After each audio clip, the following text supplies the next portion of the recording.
You're listening to the B&H Photography Podcast. For over 40 years, B&H has been the professional source for photography, video, audio, and more. For your favorite gear, news, and reviews, visit us at bnh.com or download the B&H app to your iPhone or Android device. Now here's your host, Alan Weitz. Welcome to the B&H Photography Podcast. Before we start up, just a reminder, take a moment and rate us on iTunes. Your feedback goes a long way around here.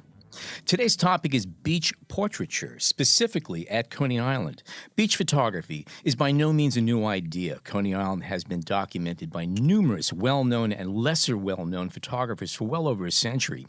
Harold Feinstein was quoted as saying, "When I first picked up a camera at age 15, I headed straight for Coney Island." Feinstein, Harvey Stein, Ouija, Robert Frank, and Bruce Glidden, not to mention lesser-known Coney shooters, including Bruce Handy, Eric Kowalski, Jim McDonald, and Kenny Lombardi, have documented Coney Island over the years. Some of these shooters actually live and work in Coney Island and photograph the place on a near-daily basis. And each of these photographers have left their own personal stamp on the subject. To help us connect the dots, John Harris and I will be talking today with Mark Hartman, an editorial, travel, and portrait photographer whose recent portrait series on the beach at Coney Island has blown us away. Coney Island has been photographed inside and out, but it's the subjects, the austere style, and attention to color and detail that set Mark Hartman's work apart. Welcome, Mark. Thanks for having me. Also joining us is Todd Vorenkamp, a co-worker and a repeat visitor to our show. Welcome, gentlemen. You're originally from Boston and you moved here a few years back. What got you to Coney Island in the first place? Coney Island is just a mystical place, I think. You know, it's just amazing, and the international group of people there. There's people, all kinds of people. All go to this one beach. If you go to Brighton Beach, it's mostly Russian. Yes. You go to Fort Tilden, mostly hipsters. There's Orchard Beach, which is mostly people from the Bronx. That also has a more diverse crowd. But Coney Island, everybody goes to Coney Island. That's why I like it. It makes sense that a lot of photographers would go there. I mean, not only just for the characters, but there's something like energetically. Every about that wall place. has a story there. Yeah, it's just amazing. And people go to be seen too. They go to be seen. Yeah. They go to be seen, and that's a really helpful attribute to being a photographer there. You know, Every train goes there. it's very accessible too. I live in downtown Brooklyn, Dumbo, so it's just one train. And just take the train, fall asleep, or read a book, or listen to a podcast or music, and just cruise over there. Did you go to the beach a lot before you decided to start shooting there, or was it kind of? It's actually weird. I would always find myself going there, just a lot of my own, or just ever since I moved to New York, like over 11 years ago, I was always attracted to Coney Island. And I always wanted to do something there, but I just never really just focused and did it, you know. When did you decide to kind of make this a project, and when did you start going regularly with your camera? So I decided this summer. It was basically like, I think it was August 13th. I've been working on this project a little over a month. That's it. That's it? Yeah, Wow. yeah. Wow. So, yeah. What were you photographing before Coney Island? It's interesting because I always kind of had this dilemma. I wanted to photograph something in New York. I wanted a project in New York, but I feel like most photographers have the same dilemma, which is everything's been done. Oh, yeah. New York doesn't look as cool anymore. I can't make photos that were made by Robert Frank or Diane Arbus or whatever. It's really hard, you know, to do something. So before, I had this kind of story, you know, that I had to go other places to make projects. So that was sort of a breakthrough for me doing the Coney Island thing. Is photographing people one-to-one like that also a new approach for you, or is that something you've been doing previous? Yes, it is. I've been making portraits for as long as I've been taking photos, but getting even more vulnerable with people and really connecting with people is something that I've been working on with that project. But definitely portraits, and I've always been attracted to making portraits. Well, you have like some great series I've seen, you know, on the work in India. Yeah, correct? so I And did those some stuff. portraits, I that was great. so I did some stuff in India. Like the last personal projects I did was did some work in Panama. 2 projects I did in Panama, 1 project I did in Iceland, and then and I did 2 projects in India, and one I'm still working on, which is photographing Nahung warrior Sikhs. So okay. they're like this last warrior tribe. I want to jump on one thing you said about the vulnerability, and that'll lead me into the idea of how you interact with the people. So if you can kind of just, well, first of all, I know you have a routine that you've mentioned before. I read about it. And could you tell us about your routine And I think it's great that you've done it every day, that you kind of gave yourself this summer project. And it's also unbelievable that it's only been a month, because that is body one of work good is, body of work. It really is. Oh, thanks a lot. And Appreciate that. so yeah, talk about your routine a bit, and then we'll get to how you interact with people. I think I just had a creative burst too, you know. And I was going through some stuff personally too that I had to like really want to focus into the work. So, but so my routine, I'm definitely a creature of habit, you know, and it's just establishing good habits for me and for most people is just hugely beneficial. So I would start honestly I meditate every day. So I would wake up, meditate, eat some really healthy food, you know, and then head to the beach. I would walk to the end of the boardwalk, sort of the start of Brighton Beach. Yeah. And then I would make a beeline for the shoreline, and then I would walk along the shoreline and kind of walk under the boardwalk, and then start again and do that like loop, like sometimes a few times, sometimes more, sometimes once.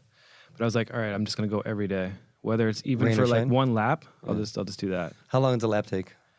It takes, I don't know, a different time, maybe an hour and a half. And in the rain also, or not only? I try to go all the time, you know, because people. I've seen amazing pictures there in snowstorms. Yeah, I mean, it's like, and the thing is, you got to kind of, as a photographer, you have to be patient, and sometimes weather situations that don't seem friendly end up giving you like these amazing pictures, you know. And you just have to go, and you just have to be patient, and you just have to wait. The thing about Coney, we were talking earlier. I've been photographing there since the early 70s. your I grew pictures up are right awesome. nearby there.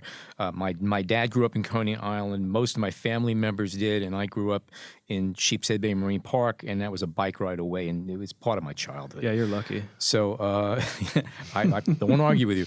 And I've noticed that, again, what's interesting about Coney is that you have in times when it's intense humanity, really intense humanity, and depending on when you go there, it could also be totally deserted. It's weird. And the way it flips around and the different atmospheres that come out of that place, it has to do with weather, time of year, and everything else. Totally and even though we're agree. talking about, that's another thing we should mention, we're talking beach photography, and some people might say, it's September, why are we talking about beach photography? It's there every day. It's there every and if you day. go there right now, you'll see people walking around for all kinds of reasons of business and photographers, and there's always something. In a way, it's sort of like shooting fish in a barrel. Totally. Yeah. It really is. That's the important part of going every day, because you're not going to see the weather conditions are always different. Yes. It looks different all the time. The sand looks different. The water looks different. The sky looks different. There's different people. They're dressed differently every day. Sometimes you'll see them. Sometimes you won't. And there's different people every day. So you have to increase your chances of getting good photos. Or I felt that way. So I'd have to go every day. How early are you going? Because on your photos, it looks like it's I'm so either lazy. dawn or I'm so lazy. Really? So I just go in the afternoon. I go in the afternoon. Okay. Somebody says, "Oh, you should go in the morning and catch all the Russians." Oh, okay. when you said healthy breakfast and meditation, I was thinking it was I like my 0500. I like my personal time. You know, you get a little work done in the morning and then go. But yeah, always afternoon. Okay. I guess that's a little bit lazy on my part, but it's the best. It's the best light, you know. Right. The morning light's good too, but you have Well, to see, kind the of catch beauty it. of the morning light is that you have the sun hitting the storefronts and the facades on the boardwalk. That's true. All right. Once you get past 11 to 12, depending on the time of the year, I mean, it's all backlit. That's why I like true. sunrise. But again, anytime you're there, it's amazing. And was it less always people. I'm lazy. was it always going to be a portrait series, or did you go thinking, well, I'll work in the rides and I didn't know the what I was. storefronts I and the didn't. boardwalk? I didn't know. Well, this is what so I gave myself these very strict rules, right? I said I'm going to do one camera, only one lens, and I'm not going to show any Coney Island iconography. Right. So no boardwalk, no George C. no- Tilly logos. no amusement park, nothing. All that logo stuff I love. I love all that signage, and it's iconic and amazing. Oh, yeah. But I'm like, all right, so I'm just gonna make a project that it looks like it could be anywhere, because it doesn't look as cool as it does in your pictures, you know. Now, Yeah. I mean, it's still cool. It's never hear gonna what you're saying. really. You're never gonna really clean up Coney Island to look like Dubai, like some of. I hope not. Yeah. So, so I gave myself the rules: the same camera, same lens, One lens? one lens only. Can we ask which Yeah, I camera was just and which gonna, lens? which camera and lens is Okay, so it's kind of a weird. I have a weird camera choice, but the camera's awesome. It's that Pentax 645Z, Okay. which is sweet. Yeah. But I put I put like a adapter on it that I ordered from China on eBay, and I got and I use a Hasselblad CFE 80 lens. It's just an amazing lens. But on the Pentax, it's really kind of a little bit wonky, and you have to nail the focus. But what I like about that is you have to slow down, and you really have to like be really super focused. And in my experience, my best pictures come from when I think most people, when they're super kind of one-pointedly focused. It comes up time and time again. Yeah, you have to have that focus. Finding ways to slow yourself down. Yes. Yeah, slow yourself down. Which is weird because a lot of people, like, they want a faster autofocus, faster buffers, faster Every time frames you're per right. second, Every time you a know? new camera comes out, they talk about how it takes the picture before you even take it out of the bag. Right. Yeah. I mean, it takes. I think. I think even Gus Powell talked. I heard an interview with him. He talking about how digital. It takes you like, you take more pictures, but you're not necessarily catching the moment. You know, he makes street photography where the moment is the photo, right? So I that was intentional to make me slow down, and no Coney Island iconography, and then also sky, sand, water. That was like, so like if I'm taking a photo from the boardwalk, I'm aiming it at the water, Right. and everything's out of focus, or I'm aiming it down at the sand or the water, or using the sky as a backdrop. So like I would try to eliminate any sign of where the place is. I mean, some of the pictures you can kind of tell, but that was like the rules I gave myself. So people kind of get this, like, when you start a project, including myself, you have like this lofty idea of, all right, I need to do all this stuff. It's like, no, you don't. You just go every day, get a good habit of going to one place. Focus. It's gonna look totally different every day. You just have to basically just focus in. And I mean, I went through that same thing. So I mean, I was like, I can't do a New York project because everything's been done. That was like a story that I told myself forever. Yeah, but It's not true. you're the only one who's seen it through your eyes, though. That's the whole thing. Yeah, I think so. And I mean, that's true for everyone. Yeah. Right? Yeah. So it's like, so it's like, you have to just do it, you know? And this is really the first time you did a New York project? I mean, have you shot around the streets of Brooklyn? I do a little bit, you know, but as far as like really focusing and consolidating my energy on a single project, this is the first time for sure. Yeah. One of the things I noticed that you seem to have a nice rapport with just about every single person who in the photographs I've seen of yours from this series. Now, Coney Island can be less than friendly at times. I mean, you got to be careful. I mean, I used to walk around in the winter with a 4x5 camera, and I once had a friend of mine who was with me saying, "Are you nuts? You're standing there with a dark cloth over your head in Coney Island. it's Are you kinda scary. crazy?" Yeah. And I didn't think about it. Yes, I probably was. And did you have any confrontations or people who were like a little bit less than, You know what? It's weird. I didn't really like certain people. I only want to photograph people that want to be photographed. That just makes your job way easier, right? People who like you're kind of having the weird kind of tension with. It's like, what's the point? Why are you wasting your time? That's true. I find that I would try to get myself into this headspace and actually get out of my head. That was what I just get out of my own way, get out of my own thoughts, and just kind of listen. That was like basically my strategy. Like I would talk to people. I would explain what I'm doing. I would explain, I can give you these pictures after I'm done. I would try to, just listen to what they had to say, have some kind of conversation, and then kind of just like kind of move around a lot and just like people would be like, who the hell is this guy? But then at the end, like a lot of the people would be like, oh, like that was really cool and you made my day. And I'm like, that's awesome, How many shots would you think per person, per portrait do you make? I'm sure it depends, but It depends. Some certain people I would take more. It just depends on like them. So if they were like, like you could sometimes like just a couple, sometimes like 20 to 30. yeah, It really. depends. Yeah. Depends on how you interact and stuff. Depends on how you interact. What's a successful outing? Do you want to get 2 or 3 Yeah, great pretty much. portraits, or So I would say only one time I didn't get anything, and that was because of weather and it was empty, and it was just like I You couldn't. call that an excuse? Yeah. True. Yeah. Shame so on you. so I would try to get 1 to 3 good photos a day. okay? So and then I felt you kind of get like when you get good photos and you're like, oh cool, and then you can leave. Did you ever like bump into the same person the next day? And Yeah. lots of times, right? Yeah, Yeah. it's funny, and that Yeah, that's interesting too because people look different every day. And they're not always in the same mood. Do you go back and get them again if you need to? No, I don't. I just one chance, you know. And there was that lady in the blue bathing suit that I photographed. Her name is Marina. Mm-hmm. I've posted it, and then the New York Times posted it, and the daughter of that woman reached out to me, and she said, and it's like kind of it's a pretty revealing photo, and yeah, that one, yeah. We'll post it on the And it's okay, we'll post it. cool, yeah, definitely, thanks. And Hold it to the microphone. Yeah, that's great. and radio and boys the and girls. daughter liked the photo and the mom liked the photo. So I mean, for me, that's the best case scenario. Like people that don't think I'm exploiting them, but trying to tell their story, but also just be like kind of raw about it, you know. So that was successful. And I saw her actually last week, and she walked by me and she goes, "Nice photo. How are you doing?" Good. Good to see you. I kept walking.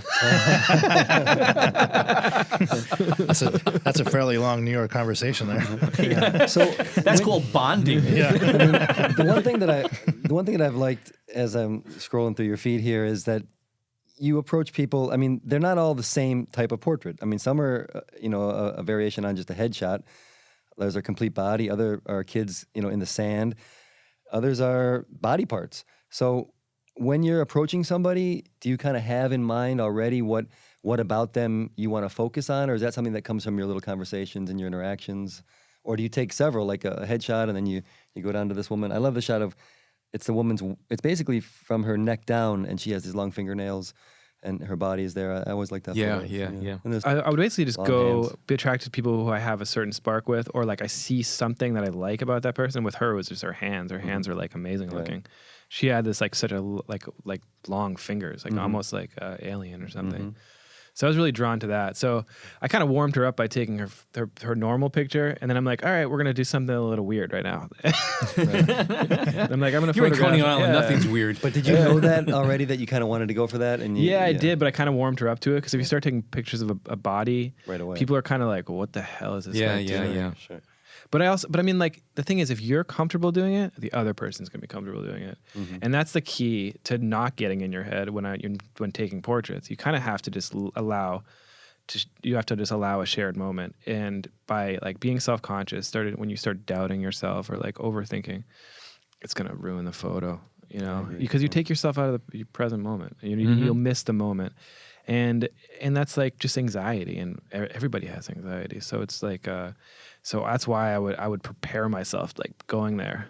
I would just like try to eliminate all my anxiety for the day and go to Coney Island and just do it. It seems like you mentioned you're meditating, you're eating healthy food, and you're not riding a bike. You're taking the train there. It's like you're just really just letting everything just boil down a little bit. And just Totally, yeah. So when you get off that train, theoretically, you're just open to what's going on. At that point. Completely open, and just getting out of my own way. And do you feel good when you're on the train home? Do you have that It feels great. satisfaction? It feels so of, great. Yeah, I feel it's a high. Yeah, that's great. You know, Go ahead. There's one other shot I'm looking at here, and it's a woman in a yellow bikini with a scar on her arm, and I think that was posted I yesterday. noticed that one also. Yeah. Was the scar something that you had seen? For sure, yeah. I mean, I love that photo. Thank you very much. Yeah, she's from Nigeria, and I just saw the scar, and like I feeling scars and these kind of things, and then also just like metaphorically, like what traumas or difficulties people face often bring out their true character, right? So it's like how you face those things, and they kind of define you as a person. If you can kind of get through a lot of that stuff, then you're benefited by it in a weird way. And it took me a while to realize that, So like I was attracted to the scar. I thought it was really beautiful, So like I didn't know the story of the scar. I didn't ask her the story of the scar. I knew Did she volunteer it at all, or did it come up? She did. And I started. She said, "Oh, you're photographing my scar." And I said, "Yeah, it's beautiful." She's like, "Oh, I'm kind of like shy about it." And I was like, "Yeah, but it's like really amazing." Yeah. And she let me do it, so it was cool. But I think the proof is there. I mean, you brought out the beauty in her. It's a great picture. I mean, thank you. The story is there. The mystery of what happened is there, and her beauty is there. The light is great. So I mean, I hope she liked it. she did actually, which is cool. Do you always show it afterwards on the screen, or? I do. I show people their pictures. Well, it's what I'll do is I'll give them a card and I'll give them my phone number and I'll say, "Hey, look, send me a text message or send me an email and I'll share the pictures with you." And oftentimes people people usually like the pictures. I haven't had anybody really say they didn't like them. But sometimes people are taken back by like a quality that I shot that they didn't really see in themselves.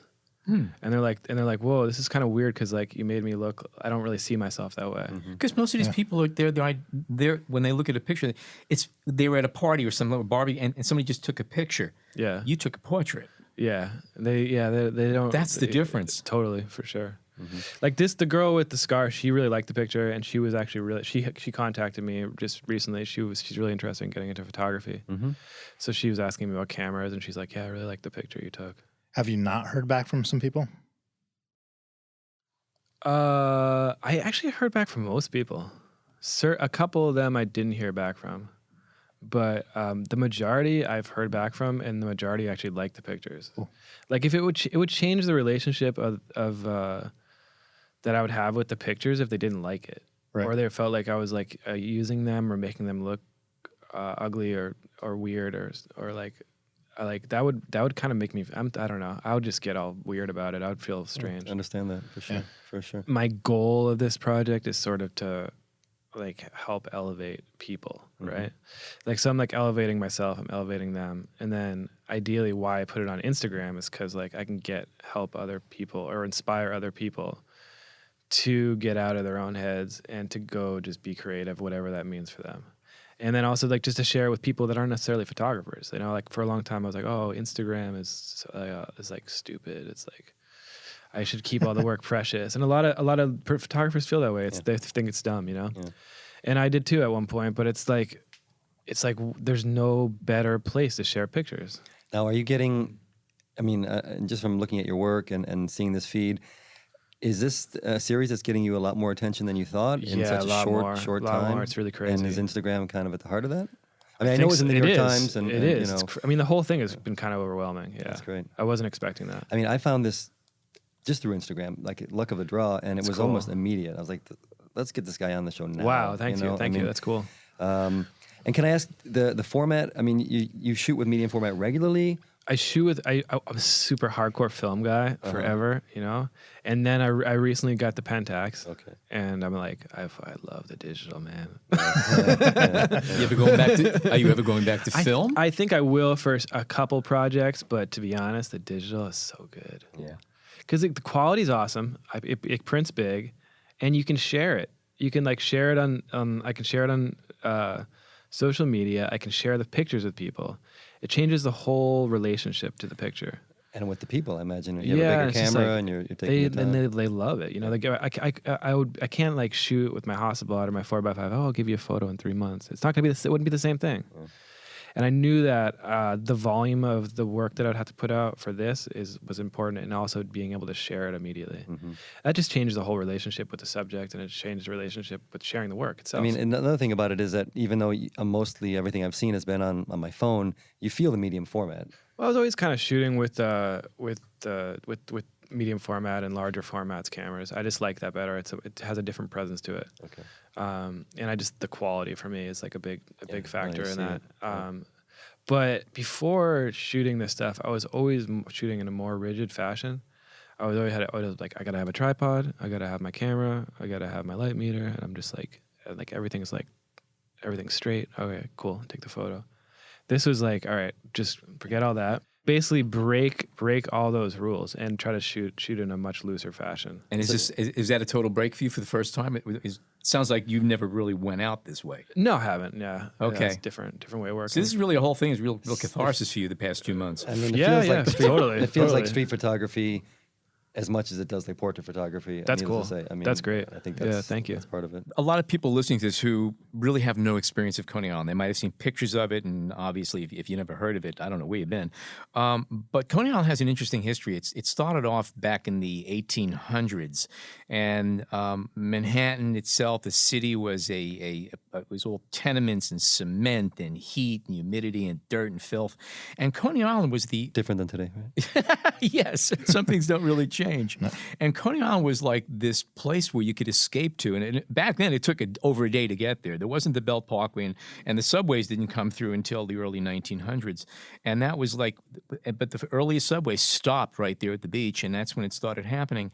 And it quickly became a place where it just attracted all kinds of people, from the very finest to the kind of the deviants.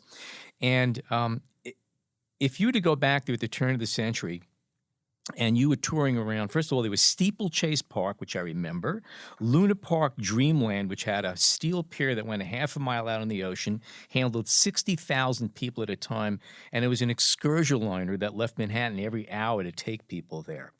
In a single day, you could witness the San Francisco earthquake, the eruption of Mount Vesuvius, the Galveston flood, the burning of Rome and Moscow, a couple of naval battles, and they were all reenacted on an hourly basis. There was Lilliputian, which was a sociological disaster, a blue dome of creation, the largest dome in the world, where the end of the world, according to Dante, was presented. Okay, a simulated flight over Manhattan years before the Wright brothers ever flew, a miniature reproduction of Switzerland, a miniature reproduction of the canals of Venice. And then they had Fighting the Flames, in which an entire city block is engulfed in flames with people trying to escape the upper floors of the buildings, and they stage it several times a day. Crazy. That's what was there. And that's what, I mean, it's kind of hard to imagine that. And also another interesting thing is that a lot of relics from different World's Fairs, the Chicago Exposition, ended up in Coney Island. When all these big extravaganzas were over, they packed up the stuff and it ended up in Coney Island, which is really interesting. Was a lot of this from that Delirious New York? Delirious New York, yeah. It's Delirious New York, Delirious Manhattan. Delirious New York, I think. Yeah, by Rem Koolhaas? Yeah, an amazing book. It was about 30 pages on Coney Island, right. And I mean, I thought I knew a lot about it. This just blew me away. Right. But he talks about Coney Island being the kind of the birthplace of the skyscraper and like testing grounds for what Manhattan would become 30 years later. Specifically, the fellow who did Dreamland, who also ended up doing the Chrysler Building, he had like more than 300 spires built into it. Even though they were too narrow to walk into, but at night when it was lit up, it looked like a miniature city. And this is the way he pre-visionized, like you said, he was able to envision what Manhattan could look like. Well, an interesting thing too, though, about at least the photography of Coney Island is that ever since this era, which would have been, I guess, the golden years, people continue to photograph, and it's all the decay that has always been, at least in the past 50 years, has been incorporated into most of the work. Yeah. I mean, you're dealing with the portraits of the people on the beach, and so you have a lot going on. You not only have the beach and the water and the relaxation and the sun, but you have the boardwalk and the rest of the city right there, which is now it's coming back, but most of the photographers that we spoke about earlier deal with that sense of decay in some way too. Well, even a lot of my earlier photographs, when I started shooting back with the 4x5 back in the 70s and 80s, it was layers. You could actually look at a building and you could see decades of layers of history going on there, and every year was just painted over. Then when it starts peeling, you feel it when you go there too. You definitely feel the history of that place. Yeah, sure. And also the kind of people it attracted. There's a huge spectrum, and I like even the homeless people. Just about treating everybody as equal too. There's something also about photography's like that, though. You see that. I mean, you really feel like the democratic nature of it. If that's the word. I mean, you have tough guys, you have kids, old people. And they all seem to be treated, at least with your eye, pretty much the same. I treat them all the same, and I think they all are the same. It's just weird. Certain people you'll meet. They wouldn't be considered maybe like a high caliber person, can be say this really profound stuff, or can really be moving, or just trying to listen to people, because if you listen to people, then they'll tell you things. That's the thing I really worked on in this project and worked on personally, just trying to listen deeper to people, what they say. And then when you do that, people will just start telling you all kinds of stuff. They'll just volunteer very personal information, especially since they know that they might not see you again. It's really weird. It's and you just start listening. You just shut up and you just listen, and they'll start talking a lot of stuff. It's pretty fun. Not to interrupt your part about listening, but how How long do you engage these people usually when you're taking their photo? Are you with them for an hour or half hour or 15 minutes? No, or? less, like 10, 15 minutes. Yeah, Okay. sometimes less. Gotcha. Yeah. You ever have someone chase you down and say, "Hey, get a picture of my girl or my baby or whatever"? I wouldn't want to do it. It's Yeah. like, So nah.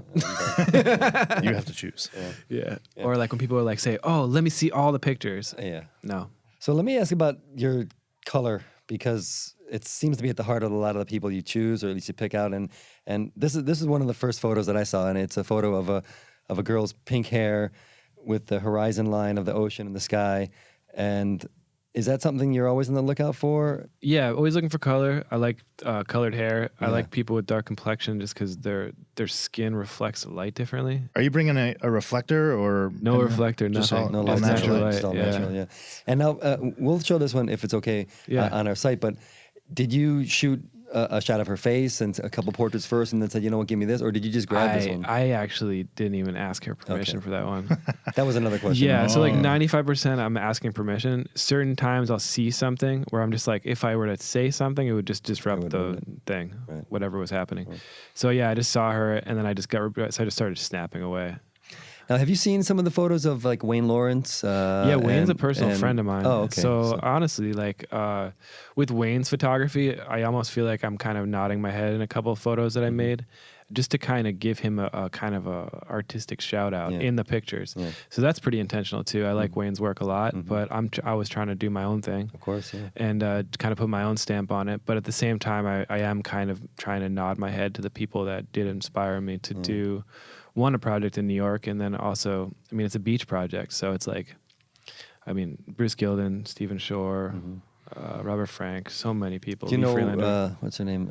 Reneke Dijkstra? Yeah, of course. her So also, it's yeah. like Rennick So you're Dijkstra. pretty Yeah, I have her beach book. Yeah. I'm definitely referencing all those people. We have no choice. You have to. You have to, and it's also to know, like, it's good to know what has been done before. And it's like, and Wayne is a personal friend of mine, you know?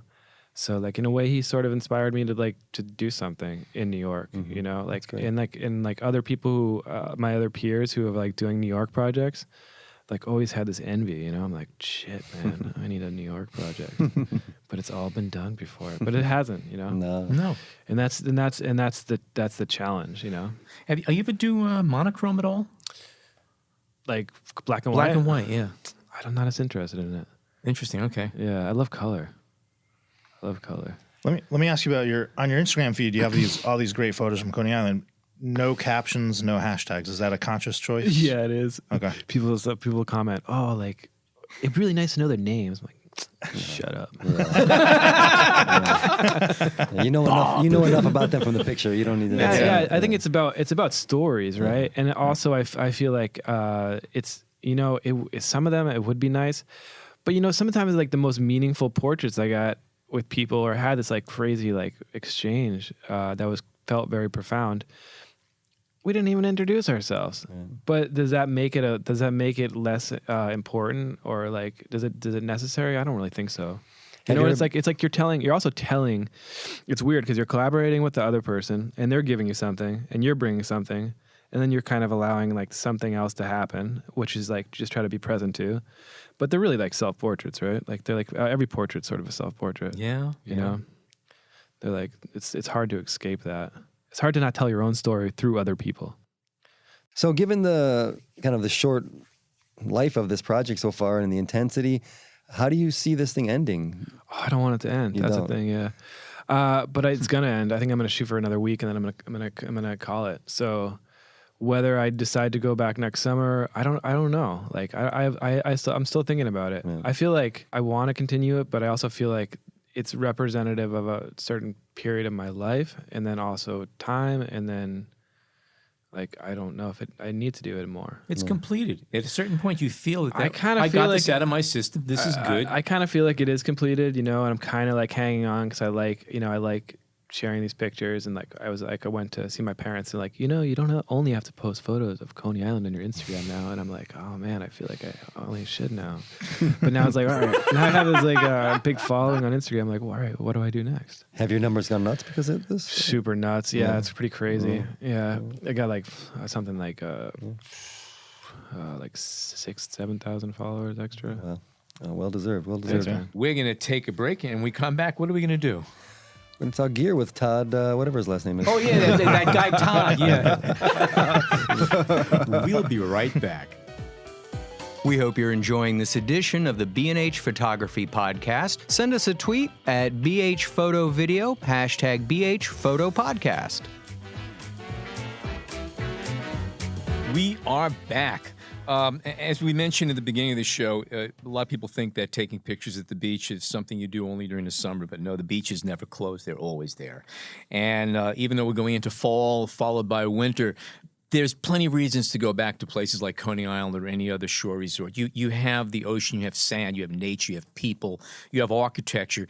There's a number of subjects you could be photographing, and a lot of them are all juxtaposed together. The problem that you have is that you're dealing with sand, wind, salt, and all of the things that you want to keep away from your camera equipment. So Todd is going to give us a few hints on what we can do to protect our gear when dealing with all of these elements. If there's an opportunity to shoot on the beach and you have a camera, don't hesitate because you don't have what you think is protective equipment. You can just be careful with what you have, and you should be able to walk away with a functioning camera after you get that magical shot. So, Okay, good. We're done, right? we're Let's done. get At the very least, what would you suggest? So, I mean, yeah, we at the- can get these underwater yeah. housings, but Right. you know. At the least, you want to have a filter on your lens. And on the internet these days, there's all this conjecture about whether UV filter is good, if it's bad, if it protects the lens. Like the bottom line, the thing protects the front element of your lens.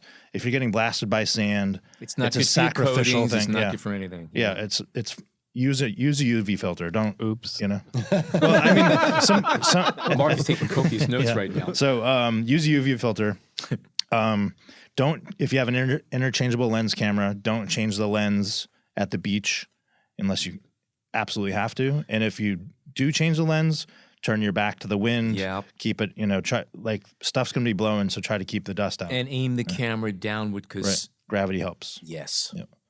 But having said that, if I'm going to the beach for a week or I'm going for a day and it's going to be windy and there's going to be salt spray and I kind of want to get in the surf a bit, there's things you can do to keep your camera safe. And there are underwater housings that are hellaciously expensive and custom made to conform around your camera. There's also a bunch that are like basically big Ziploc bags with glass ports in the front. Right. A couple companies, Yeah. Aquapack and Dykapack, make kind of the generic universal Ziploc bag for a registered trademark on Ziploc, but they're basically bags that have an opening for your lens, and they usually have like a plastic or a glass lens that works like a filter on front of your lens. Anyway, those things range from like $30 to $50 to $60. So I use one with my Sony, and they work very, very well. Plus, if you're using longer lenses, you can actually get extensions to the front that you can do that with. yeah, I mean, it's not a huge investment. No. It'll protect your gear, and then it'll also give you the peace of mind.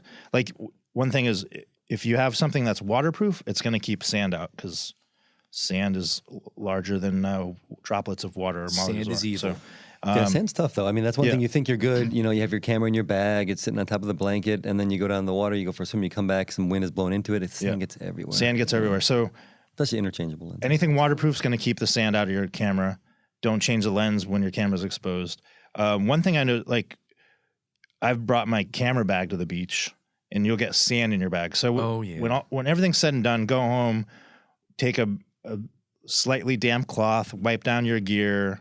Make sure a Q-tip or a blower, just get the dirt off, but also stick a vacuum cleaner inside your camera bag and suck up all the sand in there. I also try to avoid putting my bag down on the sand because aside from the fact that you are now in contact with the sand, it doesn't get attracted. When you're down to the sand level and there's wind blowing, that's where you get everything. Even a foot above the ground, there's stuff blowing around that gets into your bag inevitably. Yeah, totally. The other advantage of having waterproof stuff is if you want to wander out into the surf or something, you can get if the waves are good or you're do whatever. You bring it into the water. Don't worry about water. Well, it's great perspectives. I mean, you just go up waist level and looking back or looking at your family, whatever happens to be from that perspective of being in the water. Right. Often can make a nice little photo. That actually kind of leads to another point is if you're buying something new and you're going to be working in adverse conditions, tough places like the beach or whatever, then purchase protection for your Does gear. that cover? Does that cover if you drop it in the water? I think some plans do. Definitely read the fine print, but they're pretty comprehensive. You know, like So I drop my Pentax in the water. It's cool. if you have that plan, or if it's not a new purchase, you can get personal property insurance or renter's insurance, things like that.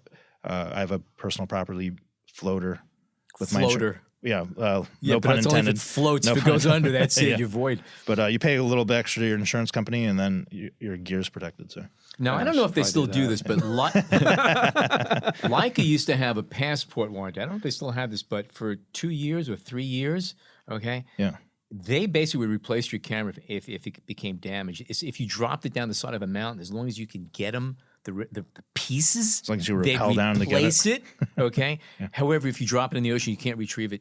You own it. That's it. Gone. So Continue for us there, Todd. Talk to us about cameras that you can take into the water, because there's a whole ton of them now, and they're actually pretty good. Yeah, there's a lot of the genre is called the tough cam because waterproof, freeze proof, drop proof, dust proof.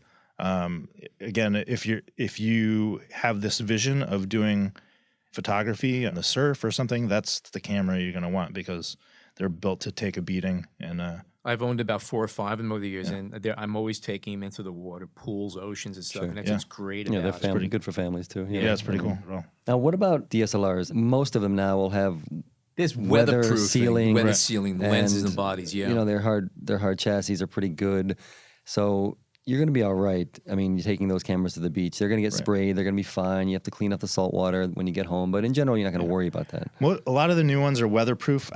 My concern with sand is that sand gets into the mechanicals. yes.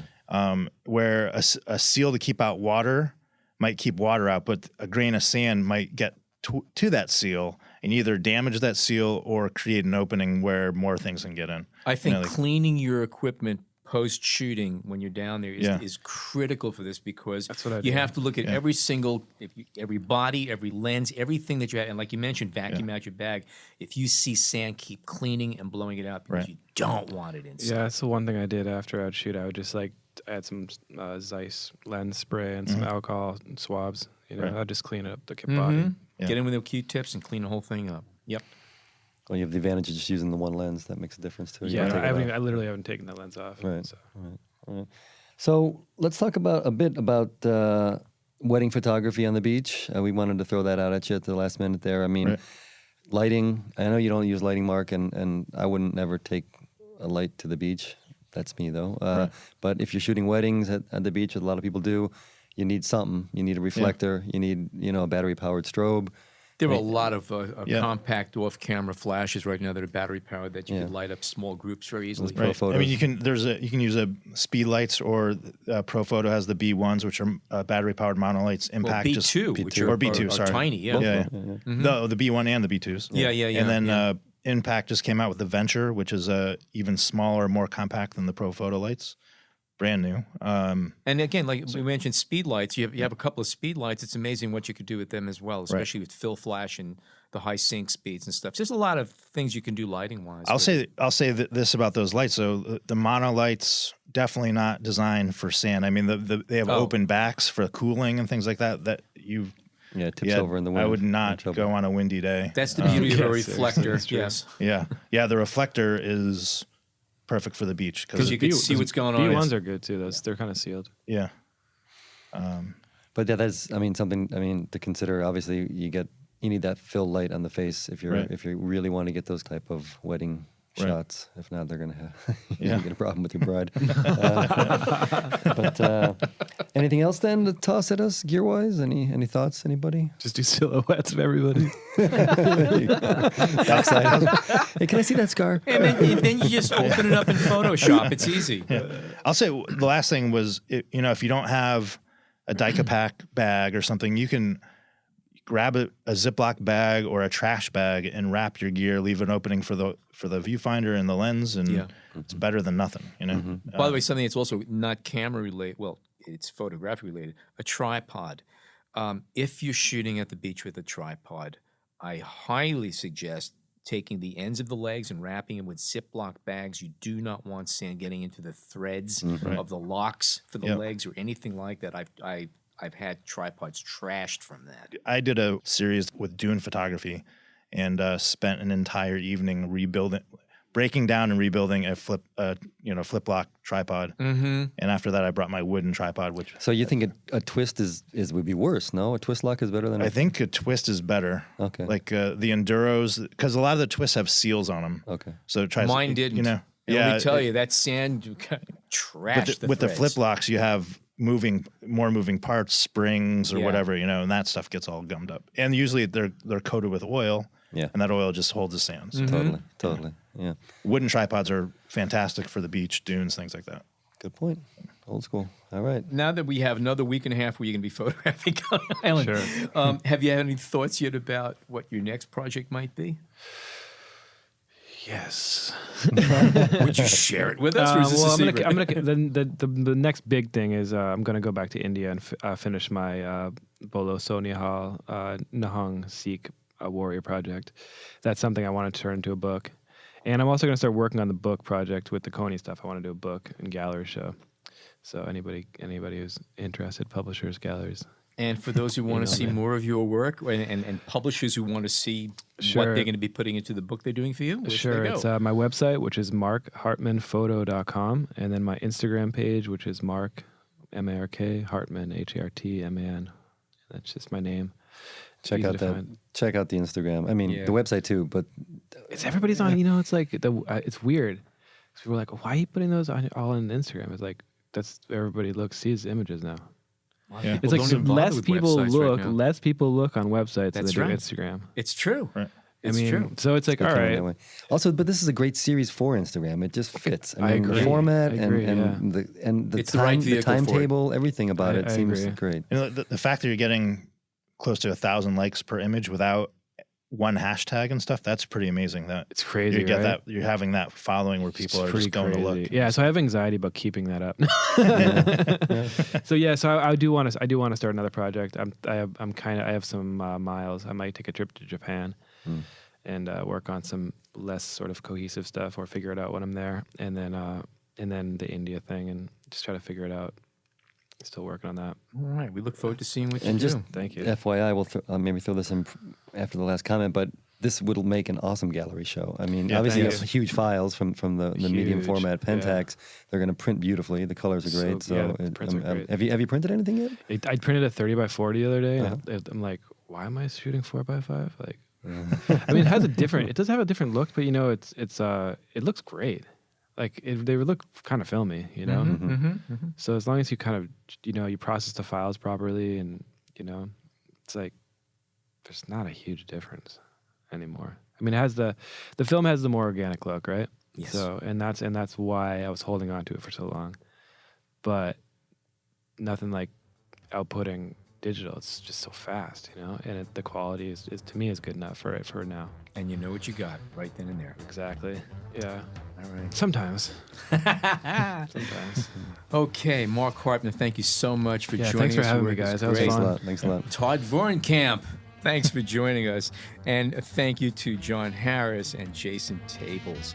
And thank you to our listeners. And remember, take a moment, leave a review for us, comments on iTunes. We do appreciate it, and we do take a look at all of your thoughts. #BH Photo Podcast on Instagram if you want. That's right. Just as John said, you can do that too. And as always, thank you so much for joining us today.